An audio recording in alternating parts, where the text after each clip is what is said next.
No hay que interpretar el Nuevo Testamento a la luz del Antiguo, que eso es lo que hacen algunas iglesias también de manera equivocada y vuelven a caer en la ley. Nos cuesta trabajo hablar del pecado. El pecado es una realidad presente en nuestra vida todos los días. En nuestro interior. Claro, y dentro de la iglesia. Uh-huh. Porque también está como ese concepto de que hay iglesias que son santas, hay otras que no son santas. Pues cuando no se tienen en cuenta esas consideraciones es cuando simplifica uno la doctrina y cae en la herejía. El hombre tiene albedrío, pero no tiene libertad. Todo lo que se mueva en esas aguas vivirá y recibirá sanidad. El Río, una iglesia relacional, experiencial y de restauración. Bienvenidos una vez más a este video podcast del Río Iglesia Cristiana sin libreto. Estábamos hablando de herejías y la conversación se tornó tan interesante que nos fue corriendo el tiempo y por eso hoy invité una vez más a Arturo Rojas para una segunda sesión de herejías. Aquí lo tenemos, Arturo, gracias por aceptar la invitación y voy a sacarle el jugo todas las veces que pueda.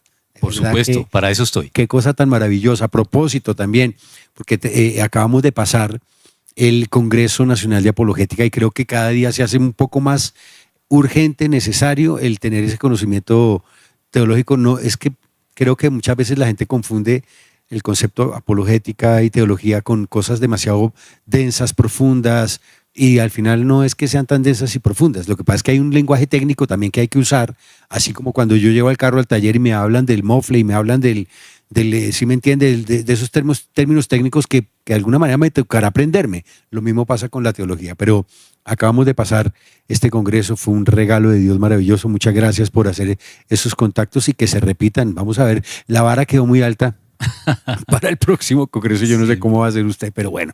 Estábamos hablando de herejías, habíamos terminado hablando del arrianismo y habíamos terminado hablando de todo lo que pasó pues con ese concilio que Atanasio convoca para poder aclarar un poco más el tema. Uh-huh. Sigamos hablando de eso, por favor. Bueno, el que lo convocó fue Constantino. Atanasio ganó relevancia en ese concilio porque Atanasio iba como un diácono. Él iba simplemente como el diácono ayudante del obispo, creo que era Alejandro el obispo de Alejandría, no recuerdo ahorita el nombre de él.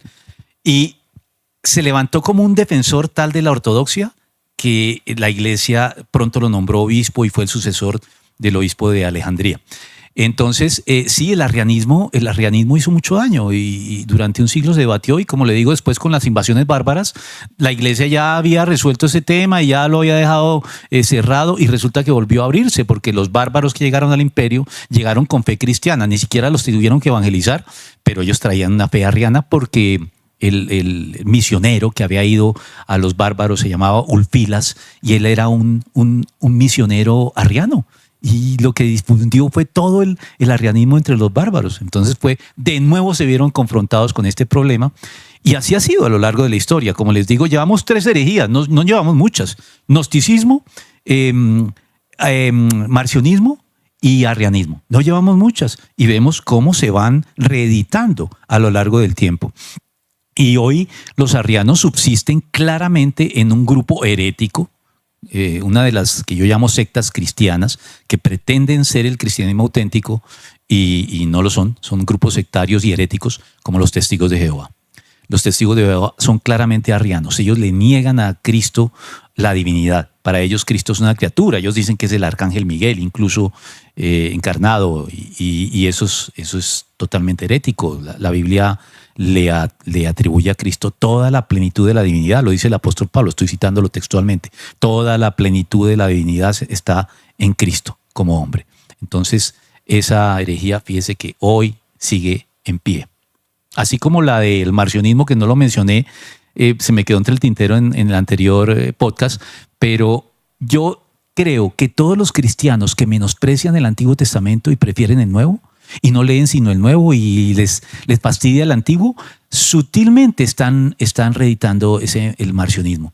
Porque es cierto que para los cristianos lo que tiene vigencia es el Nuevo, no voy a negar eso, por algo se llama Nuevo Pacto, Nuevo Testamento. Pero el Antiguo Testamento está en la Biblia por algo, no está de adorno. Tenemos que ver nuestras raíces, cómo llegamos al Nuevo, por qué llegamos al Nuevo. Para eso tenemos que ir al Antiguo.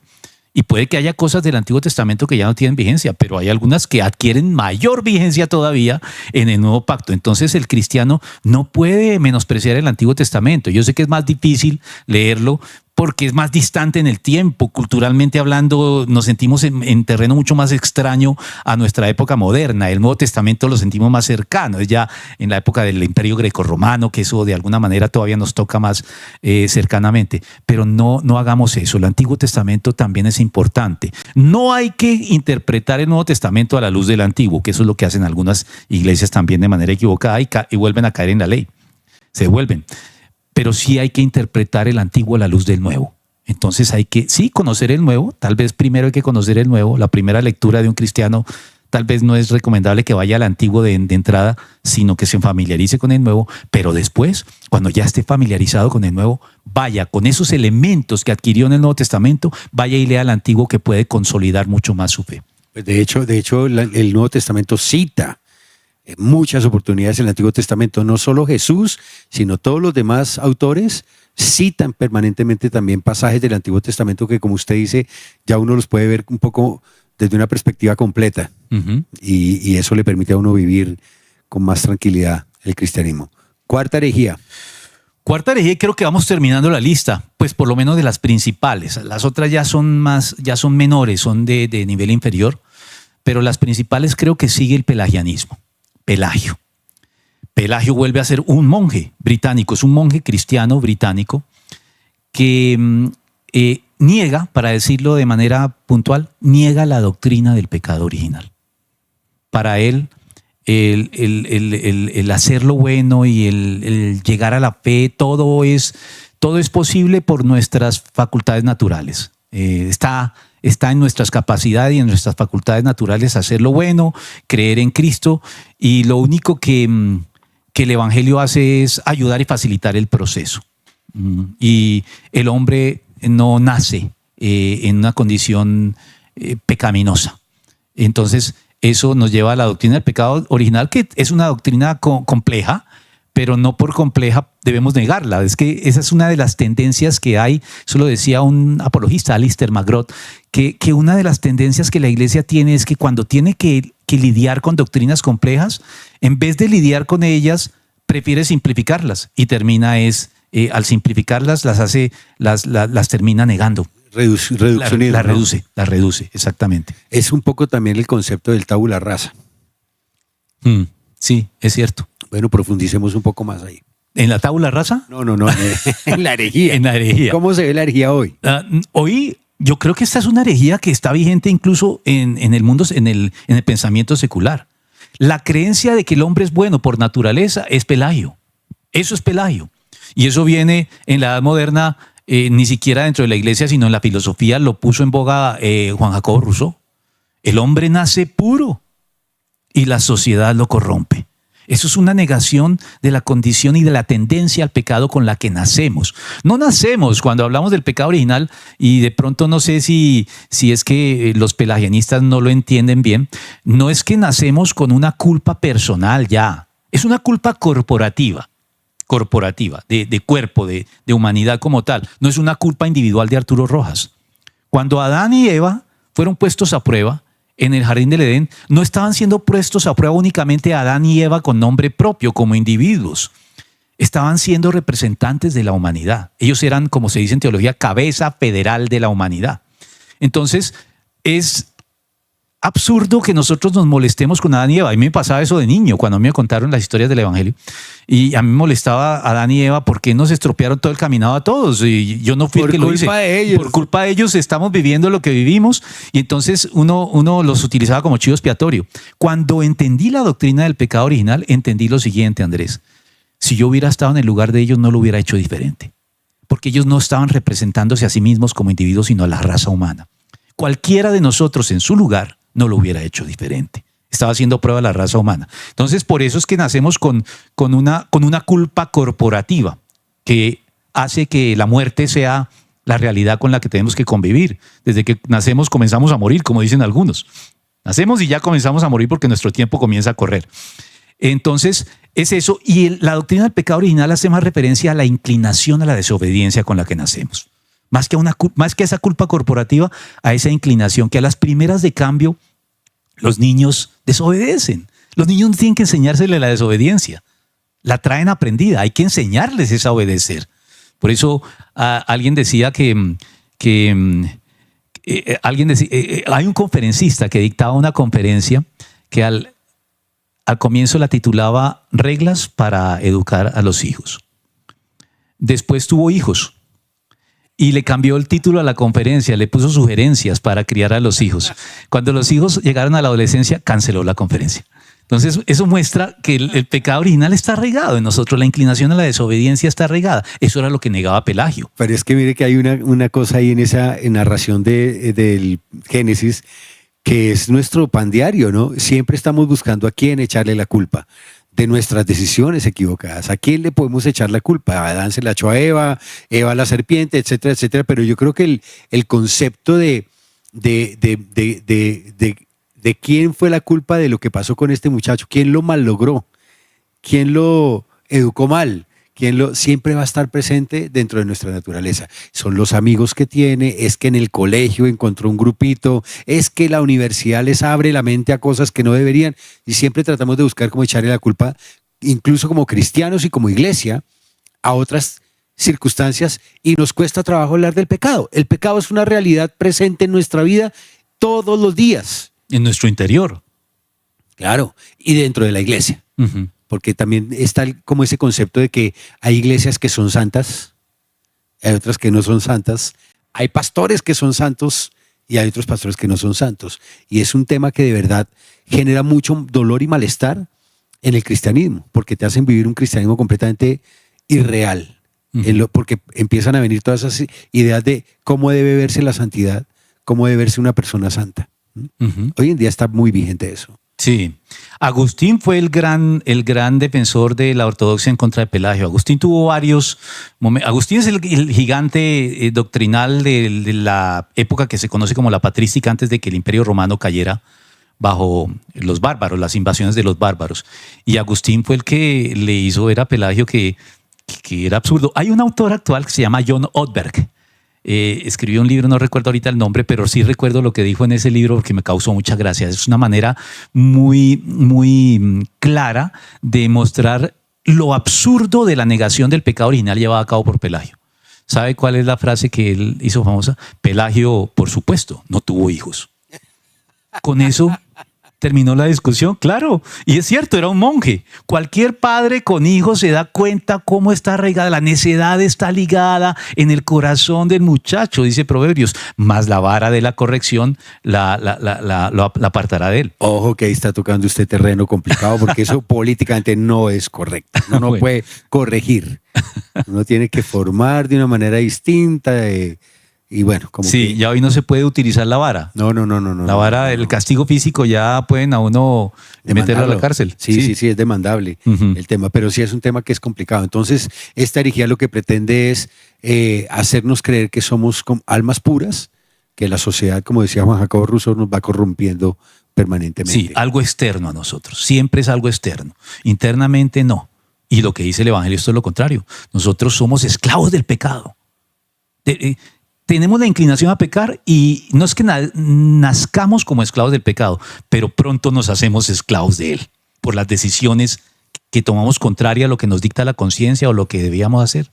No, incluso también ya habiendo experimentado un proceso de libertad del pecado, de la esclavitud del pecado, hay momentos en donde volvemos otra vez a esclavizarnos. Uh-huh. Tal vez no del mismo pecado, pero sí de otros pecados que consideramos menores dentro de nuestra escala jerárquica, ¿no? Sí, por eso es que en la iglesia no se puede pretender que la iglesia seamos todos santos en el sentido de la práctica perfecta de la ley.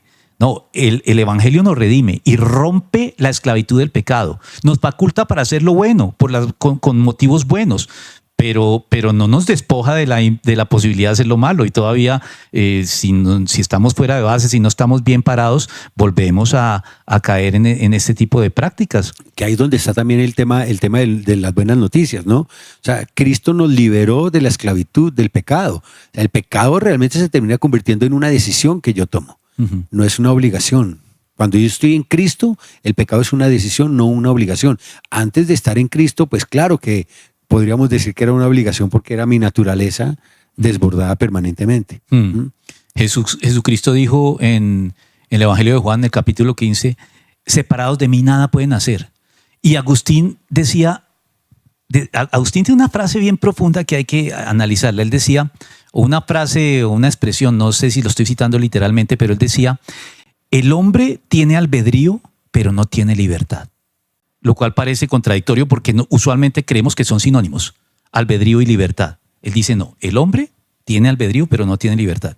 ¿Tiene albedrío por qué? Porque puede decidir, puede tomar decisiones autodeterminadas, pero no tiene libertad porque decida lo que decida, decide siempre mal. Porque aún sus mejores decisiones, dice, están viciadas por malas motivaciones o por malas intenciones. Por eso es que la Biblia dice, no hay quien haga lo bueno, no hay ni uno solo. No porque la gente no pueda hacer cosas buenas y los no creyentes hagan cosas buenas, sino porque sus motivaciones no son siempre las correctas. Usted debe acordarse el autor de, no sé si fue Kafka, el que dijo que el hombre solo es libre para escoger las cadenas bajo las cuales quiere estar. Exactamente, eso es muy bíblico. Si usted recuerda, en la ley había una prescripción para los esclavos. En Israel había esclavos, pero había leyes que humanizaban la esclavitud y una de ellas era que a los 7 años debían ser liberados. Porque en la antigüedad la gente se esclavizaba hasta por pobreza. Yo me vendía para ser esclavo para no morirme de hambre. O a los hijos, ¿no? Sí, o a los hijos. Entonces, hay una ley que dice, a los 7 años será liberado, pero si él voluntaria y libremente, ya su primer acto libre es, no quiero alejarme de mi amo, yo quiero seguir con él, es un buen amo, vivo bien con él, me trata bien, yo quiero continuar con él. Entonces, voluntariamente, acérquese ante los ancianos, orádenle con una lesna a la oreja, y eso significa que él quiere quedarse como esclavo de ese buen amo para siempre. Eso es lo que hacemos cuando somos redimidos. Dios nos redime de la esclavitud del pecado, nos deja libres. ¿Qué quieren hacer? Lo que yo dice es, no, yo quiero estar con el que me liberó. Yo quiero ser esclavo del que me liberó. Me trata bien. Yo sé que yo me voy por mi cuenta y vuelvo a terminar enredado de nuevo en estas cosas. Como la esposa de Oseas, Gomer. Ahí, vendida en el mercado de esclavos de nuevo. Entonces lo que el cristiano le dice a Dios es, orádame la oreja, Señor. David tiene eso en mente en uno de los salmos cuando dice, me has abierto los oídos. Eso no es que me has abierto los oídos para escuchar, me has hecho obediente, me has hecho para un esclavo de la justicia. Eso es lo que somos nosotros. Pablo lo dice en Romanos 8. Dice que hemos cambiado la esclavitud del pecado por la esclavitud. Lo dice así. La Reina Valera suavizaba, ahora somos siervos de la justicia. No, el término doulos en griego significa esclavo. Así que la nueva versión internacional se dice, hemos cambiado la esclavitud del pecado por la esclavitud de la justicia. Somos esclavos de la justicia, pero voluntarios. Sí, con mi decisión. Exacto. Con mi albedrío. Sí. Nos queda tiempo para una última herejía. Bueno, realmente esas son las 4 más grandes. Ya hay herejías menores que no sé si valga la pena mencionar, son variantes. Por ejemplo, hay una que se llama adopcionismo. La recuerdo ahorita que adopcionismo es una herejía que se condenó también en Nicea porque tiene relación con el arrianismo. El adopcionismo es una herejía que dice que Cristo no es hijo de Dios por naturaleza, sino por mérito.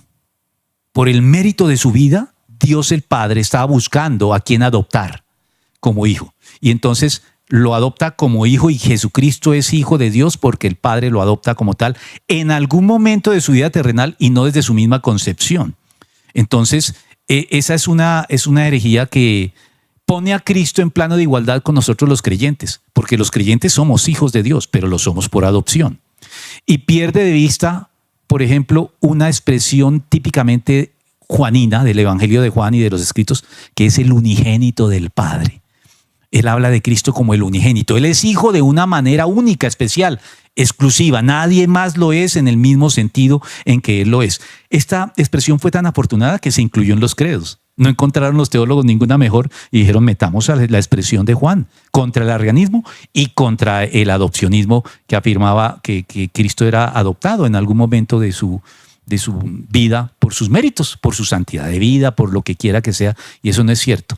Es por eso, y perdón que derivo a esta otra herejía, me acordé de otra herejía, sí. Hay otras ya, se me vinieron a la cabeza otras posteriores, que es la del nestorianismo. voy a mencionar esta porque no tenemos tiempo. Nestorio fue el que dividió, como en Cristo hay dos naturalezas, la humana y la divina. Él enfatizó tanto la distinción entre la naturaleza, lo cual está bien, que terminó separando a Cristo en dos personas. Entonces Cristo tenía había dos personas conviviendo en él, una persona divina y una humana. Y es por eso que Nestorio le niega a la Virgen el título de Madre de Dios. Porque él dice, no, ella no es la madre de Dios, ella es la madre de la persona humana que está en Cristo. Pero la persona divina, ella no tiene relación con... La intención de Nestorio era buena y la de muchos de los primeros promotores de herejías fueron buenas, tratar de entender algo que es complejo, pero se extraviaron. Entonces, por eso es que en el concilio de Éfeso, en que se condenó la herejía de Nestorio, se sancionó la expresión Madre de Dios para María, no para exaltar a María, como lo hace hoy el catolicismo en el culto mariano. No, lo que se estaba estableciendo con esa expresión era que Cristo es Dios desde su misma concepción. Y María, en algún sentido, si Cristo es Dios desde su misma concepción, en María en algún sentido tiene que ser la Madre de Dios. No para exaltarla a ella, sino para afirmar la divinidad de Cristo. Hay que saber en qué contexto se utiliza esa frase. Eso es una línea muy delgadita, ¿no? Es delgada. Porque puede caer muy fácil de la veneración a la adoración. Claro, eso es lo que ha pasado en el catolicismo. Se sacó de contexto esa frase que era cristológica, era en un contexto de debate cristológico y se trasladó a un contexto de debate mariológico. Y esa era totalmente una intención ajena. Si hoy trajéramos a los teólogos de Éfeso a ver lo que Roma ha hecho con la expresión María Madre de Dios, ellos se rasgarían las vestiduras porque dirían, nunca fue la intención que esa expresión se utilizara de esa manera. Claro, porque es que el error teológico es pensar que Dios tiene una madre y al tener una madre tiene un inicio. Y uno de los atributos divinos es la eternidad, justamente. O sea, no tiene ni principio ni final. Entonces no podríamos caer ahí en ese error, o no podemos caer en ese error de pensarlo desde ese concepto. Sí, porque el único inicio que tiene Dios es el inicio como hombre al encarnarse. Ahí sí tiene un inicio. Pero de resto, Dios es eterno. Y Cristo preexistía antes de encarnarse. Él lo vino a existir en el momento de la encarnación. Entonces, cuando no se tienen en cuenta esas consideraciones, es cuando simplifica uno la doctrina y cae en la herejía. Bueno, Arturo, la verdad es apasionante cada vez que nos sentamos a hablar con usted. Nos quedan muchas más cosas para hablar. Más adelante lo vuelvo a invitar porque tenemos otros temas que queremos tocar desde el punto de vista teológico para, como le digo, poner en orden. Y todas las demás herejías que me acordé de un golpe, es que se me olvidaron todas las cristológicas en un momento y me volvieron todas en un momento también. Tarde. Nos toca entonces hacer una tercera sesión de herejías. Herejías cristológicas. Herejías cristológicas. Claro que sí. Pues por el momento un abrazo fuerte, que el Señor los bendiga y nos vemos más adelante con otros video podcast sin libreto.